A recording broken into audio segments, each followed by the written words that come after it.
لا حول ولا قوة إلا بالله العلی العظیم اعوذ باللہ من الشیطان الرجیم بسم اللہ الرحمن الرحیم۔ ہمارے اس چینل کو دیکھنے والے تمام ناظرین جو نئے آئے ہیں ان سے اپیل ہے کہ ہمارے اس چینل کو سبسکرائب کریں۔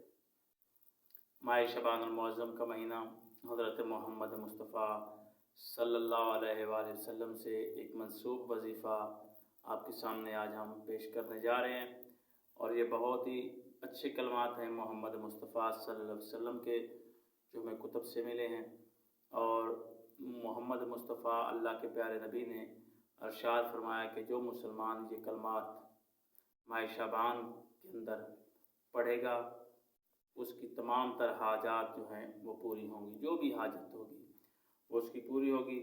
کرنا کیا ہے، آپ نے سب سے پہلے آپ نے بسم اللہ الرحمن الرحیم پڑھ کر نماز فجر کے بعد 100 دفعہ سبحان اللہ و بحمدہ سبحان اللہ، سبحان اللہ و بحمدہ سبحان اللہ، یہ 100 دفعہ آپ نے تسبیح اس کا ورد کرنا ہے۔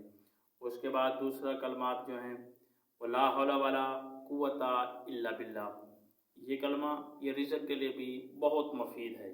یہ کلمات جو میں نے آپ پڑھا ہے، دوسرا لا حول ولا قوت الا باللہ، یہ اتنا رزق کے لیے ہے، اتنا انسان کو رزق اس سے ملتا ہے جس کا کوئی حساب کو کتاب نہیں ہوگا۔ یہ اس کو آپ ورد بنا لیں، روزانہ چلتے پھرتے آپ لا حول ولا قوت الا باللہ اس کو پڑھتے رہیں تو آپ کے رزق بھی آتا رہے گا، آپ کا کاروبار بھی کھل جائے گا، آپ کی جو بندش ہوگی وہ بھی ختم ہو جائے گی اس سے۔ یہ کلمہ بہت ہی اہمیت کا حامل ہے۔ اس کے بعد تیسرا کلمہ ہے استغفار، استغفر اللہ ربی و اتوب الیہ، یہ کریں، اس کے بھی بہت زیادہ فوائد ہیں، اس کو بھی آپ نے 100 مرتبہ پڑھنا ہے۔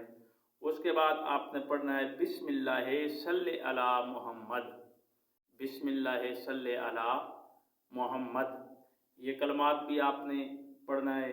اس کے بعد چھٹا جو پانچواں ہمارا جو آئے گا لا الہ الا اللہ، لا الہ الا اللہ، یہ آپ 100 دفعہ پڑھیں گے۔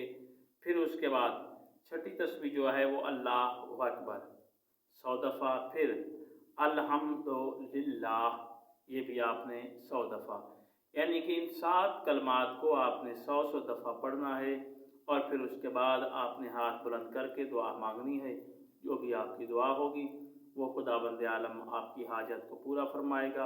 اور اس شعبان کے پورے مہینے میں، اسی شعبان کے پورے مہینے میں آپ نے شروع ہو جانا ہے یہ کلمات روزانہ نماز فجر کے بعد، نماز فجر کی نماز چھوڑنی نہیں، قضا نہیں کرنی، جیسے ہی وہ آپ پڑھیں گے نماز پڑھنے کے بعد آپ اس تسبیحات کو پڑھیں گے، انشاءاللہ آپ کا جو بھی کام ہوگا، جو بھی آپ کی حاجت ہوگی وہ پوری ہوگی۔ خداوند عالم آپ کی اور ہماری حاجات کو پورا فرمائے۔ تب تک آپ کا اور ہمارا اللہ حامی و ناصر ہو۔ اللہ حافظ۔